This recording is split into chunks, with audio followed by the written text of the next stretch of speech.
Hi everyone, we are continuing the E module and now we are doing topic E3, which is continuation of quadratics, which is types of solutions and nature of roots.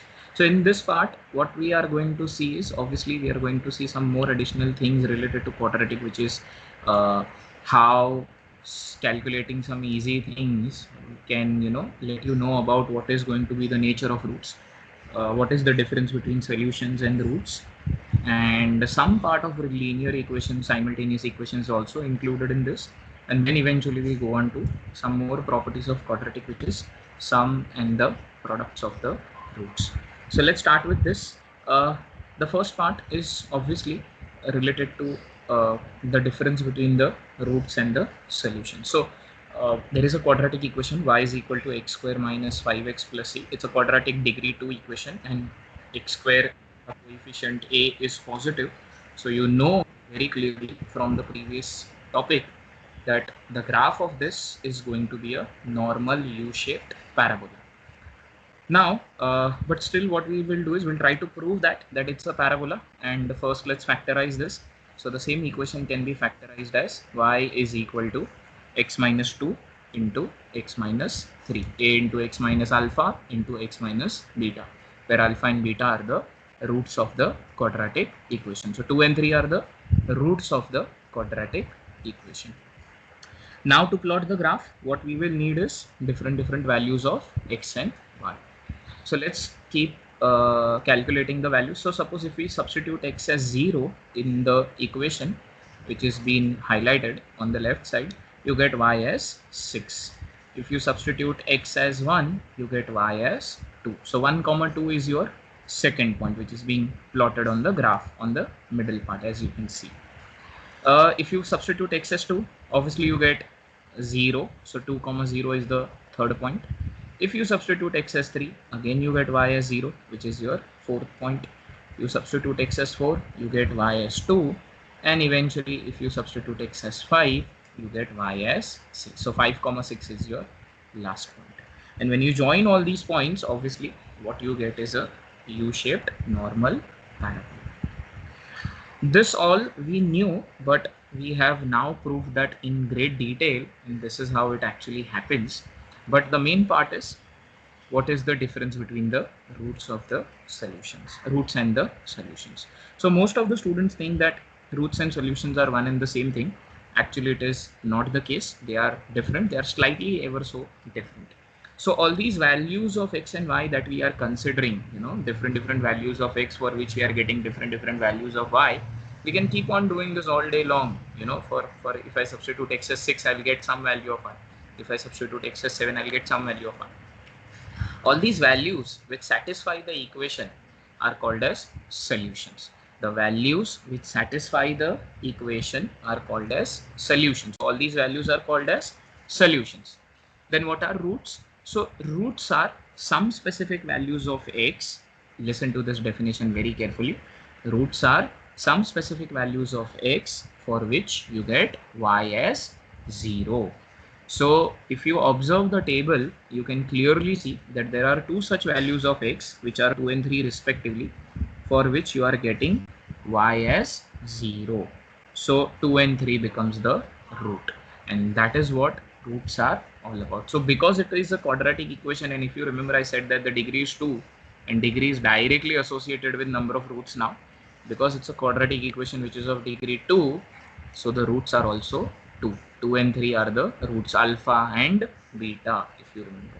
So once again, to recap this very quickly, solutions are all values of x and y which satisfy the equation, and roots are those values of x for which you get y as 0. Remember the difference. This is very critical. So solutions can be infinite, but roots cannot be infinite. The next part that we have is integral solutions of a linear equation. That's also a very interesting topic. So suppose we have a linear equation 3x plus 5y is equal to 11. So here what you are going to do is, by trial and error, you need to figure out one value of x and y which will satisfy the equation. Now unfortunately, this is the tedious job which you will have to do, but once you do this, the later process is a very simple and a easy process. So trial and error, one value is suppose 2 and 1, x is 2, y is 1, you get 11. Now after this, what happens is very interesting. There are a couple of things that you need to realize. So the values of x and y, the future values or the further values of x and y will be interchanged, as in the values of y will change in the format of coefficient of x, and the values of x will change in the form of coefficient of y. So in simple words, y के values will either increase or decrease by 3, which is coefficient of x, and x के values will increase or decrease by 5, which is coefficient of y. So basically they interchange and hence they change in cross format. The second thing is the sign factor. Because there is a plus sign in between 3x and 5y, one value if you increase, the other has to decrease. Because it is plus, if one value increases, the other value has to decrease. So suppose if we increase the values of x, so the next value of x will be 2 plus 5, which is 7. And because we have increased x and because there is a plus in between, we have to decrease y by 3. So 1 was the previous value. If it decreases by 2, it becomes, sorry, if it decreases by 3, it becomes minus 2. Similarly, now it becomes a easy game. The next value of x should be increased by 5, which is 7 plus 5, which is 12. And the next value of y should be decreased by further 3. So minus 2 decreased by 3 is minus 5. So 12 comma minus 5 is the next solution, which will automatically satisfy. So the beauty of this is you don't even need to check it, because it satisfies, and that's the process, the easy process that I was talking about. And you can figure out now many such values accordingly in this manner. Similarly, it is not compulsory that you increase x and you decrease y. It can be reverse way also. You may decrease x, so y will increase. For example, something like this. So if we reduce x, it was 2 earlier. If we reduce it by 5, it becomes minus 3. And because we have reduced x, we have to increase y by 3. It was 1 earlier. If you increase by 3, it becomes 4. So minus 3 comma 4 is the another value which will satisfy. And same way you can keep on doing that, minus 8 comma 7 and so on. So this is the one type that you can figure it out, integral solutions of linear equation. Plus is the case in reference here. Obviously the other criteria can be you have a minus value and nothing changes actually. The first part remains the same, trial and error, figure out one value. The cross format change is exactly the same. The only thing that will be different from the plus sign in this case of minus sign is that if you increase one value, the other has to be increased. If you decrease one value, the other will also decrease. That's it. That's the only change. So suppose the first value by trial and error is 2 comma 1. If you increase x, it will increase by 5, which will be 7. And because we are increasing x and because there is a minus sign, y will also increase by 3. It becomes 4 and so on. For all you know, you decrease x, y will also decrease. So minus 3 comma minus 2 or minus 8 comma minus 5.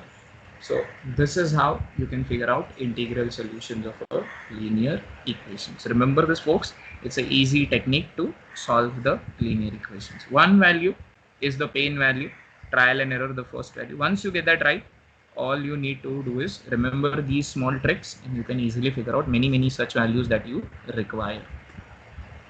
Taking this further, something related to linear equations only, which is number of solutions of any simultaneous equation. So we have 3 cases in point here.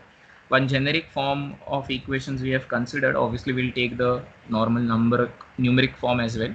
So suppose we have 2 simultaneous equations, 5x plus 7y is equal to 12 and 15x plus 21y is equal to 36. There are 2 ways to solve this. One of the ways is a graphical way. And you know it's a linear equation, graph will be a straight line. So let's plot the graph, and suppose the graph looks like something like this for the blue equation, as you can see on the right side of your screen. And suppose if you do the same process for the red equation, and if you try to plot the graph, you will be amazed to know that the red graph exactly overlaps with the blue line. The red line of the second equation exactly overlaps with the blue line of the first equation. And what does that mean is that these 2 equations will have infinite solutions, because the graphs are meeting in each and every point with each other. And that means they will have infinite solutions. That's the first case. But obviously in the exam you will not have so much of time to, you know, figure out with the graphical way and all of that. The easy technique, again, a quick shortcut for that is a small check that you can make it. Okay, and the check is you just need to check the coefficients ka ratio. So the ratio that you are supposed to check here is a1 upon a2 should be equal to b1 upon b2 should be equal to c1 upon c2. The moment it satisfies, you don't even have to solve this equation, because you won't be ever able to solve this because they have infinite solutions. You can clearly say that, boss, these equations have infinite solution, we should not bother solving them. Now why this all happened is, if you know, go back in little much detail looking at the equation, you'll realize the answer for that. Ideally what is happening here is these two are looking like two different equations, but if you analyze them in detail, you realize they are just one equation only, because if you multiply the first equation by 3, you get the second equation. So ideally it is not two different equations, it is just one equation which has been written in a different way, and hence you have actually one equation and two variables, and hence you are having infinite solutions. You can't simplify such equation, but you don't have to do all of that. All you have to do is very quickly check this ratio of a1 upon a2 is equal to b1 upon b2 is equal to c1 upon c2, and you are good to go. Remember, this is a first case infinite solution, but for simultaneous equation. So similar way, we have two more cases that we need to explore. As usual, we'll do it with both the approaches. Second scenario, again two equations, plot the graph. Suppose blue line gives you this graph, and if you do it for red line, it gives you this graph. Obviously both are parallel lines, they will never intersect ever with each other, and that means they will have no solution. Again, you should not bother solving them, but this is a tedious, time consuming graphical way.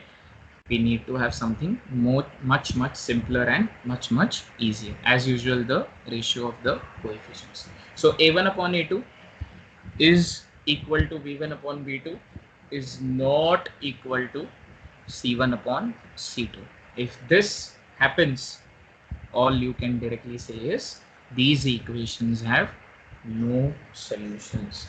Graphical way, parallel lines, they will never intersect, so they will never have a solution, common solution. So we have seen two extreme conditions so far: infinite solution, meeting everywhere, and no solution, meeting nowhere, parallel lines. And the third has to be the unique solution. So as usual, two equations again. When you plot the graph, blue line, suppose this is the graph, red line, suppose this is the graph. Clearly you can see that they are meeting in one exact unique point, and that is the unique solution that we are talking about. So as usual, the ratio that we are going to check is a1 upon a2 is straight away not equal to b1 upon b2, and you clearly say that they have unique solutions. So these are the ones that ideally you are going to solve. The other two categories, just so the point of doing all of this is, whenever you come across any two simultaneous equations, please sometimes don't jump and, you know, solve them, because they might be, you know, fooling you with all these trickeries. You just can, you know, simply check this ratio beforehand, even before trying to solve them. Okay, moving on, guys. The next part is related purely to quadratic equations. So far we had seen two forms of quadratic equation: factorized form and standard form. That's the factorized form. A into x minus alpha into x minus beta is equal to 0, where alpha and beta are the roots of the equation. The nature of the roots now. So what happens is, we have also seen some formula based method to calculate the roots, which was this one: minus b plus minus root of b square minus 4ac upon 2a wala formula. Now in this square root wala, inside the square root, there is something called as b square minus 4ac. It has multiple names. It is called as discriminant, it is called as delta, and all of that. So this discriminant or delta or b square minus 4ac, you can, you know, check this value very quickly, and based on this value you can comment about what kind of nature the roots will have. For example, suppose if b square minus 4ac is a negative value, is less than 0, and you will be surprised to know that obviously we don't have any such number which is negative inside the square root, and obviously we call them imaginary numbers, and hence if delta is negative, the value turns out to be negative, the roots are going to be imaginary roots, hypothetical roots. They don't exist in our system. The opposite of that has to be obviously roots are greater than or equal to 0. Roots are positive or non-negative. Basically is the simple word. Non-negative, either 0 or positive, both the values are okay. Then we say that delta is greater than or equal to 0. The roots are real roots. Now this category will have two sub cases as usual. If delta is equal to 0, imagine the part b square minus 4ac is 0.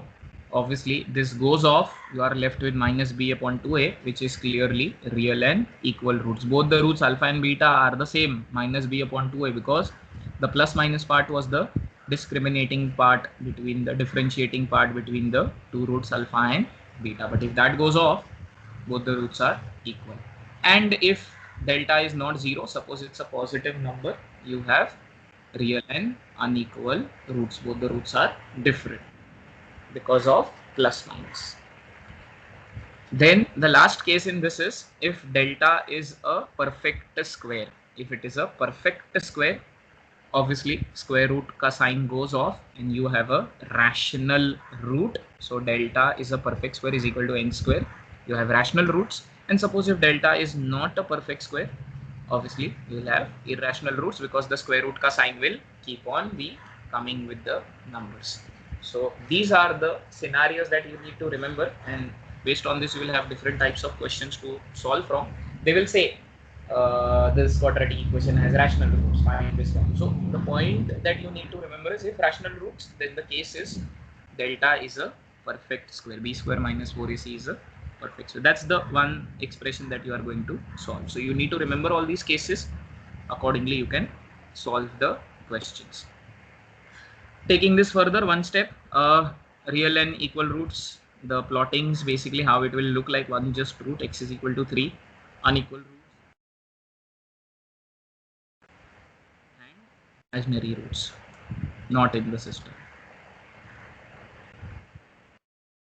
Sum and product of the roots. This is again very important, but you just need to remember the formula, nothing critical as such. So sum of the roots is given by a formula minus b by a. Remember that straight away. And product of the roots is given by a formula c by a. These are the two things that you are going to remember as far as this part is concerned. Just two more formula you will have to remember. Sum of the roots minus b by a and product of the roots c by. That's it. There's no theory, nothing whatsoever. Just remember this and you are good to go. Alpha and beta are the roots. Alpha plus beta minus b by a. Alpha beta product is c by a.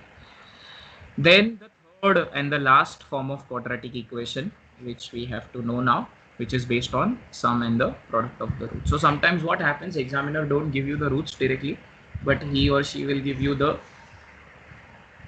sum of the roots and the product of the roots. So knowing sum of the roots and the product of the roots, you can actually form the quadratic equation. And if you know sum and the product of the roots, you can write the quadratic equation in this particular is equal to x square minus sum of the roots into x plus product of the roots is equal to 0. So this is the third and the last form of the quadratic equation that you should be knowing. Standard form, factorized form, and if you know the sum and the product of the roots, how the equation is written. So these are the three forms of quadratic equation based on the scenario, based on the criteria and the conditions given in the question and the data available to you. You will have to use one of them accordingly, and hence it is advisable that you remember all three of them. Before we wrap this up, one quick some couple of notes related to the sum and the product of the roots. The first one, if b is 0, that means we are talking about sum of the roots. So if b is 0, obviously alpha plus beta becomes 0, that is sum of the roots becomes 0. When you further solve that, alpha plus beta 0, you get alpha is equal to minus beta. And what does that actually means is that both the roots alpha and beta, they are equal in value, but they are different in signs. They have equal values, but they have different signs. One is plus, one is minus. That's what the interpretation is all about. And the last note related to this is, which is a is equal to c. So we'll deal with products of the roots. A is equal to C, obviously alpha into beta becomes 1, that is product of the roots is 1. You further simplify that, you get alpha is equal to 1 upon beta. Again, what does that mean is one of the root is reciprocal of the other one. One of the root is reciprocal of the other one. Alpha is 1 upon beta. So these are all the things, and E2 combining will give you the broader classification for quadratic equation. So that's it, folks, for today. If you have any queries, do let us know. Thank you so much.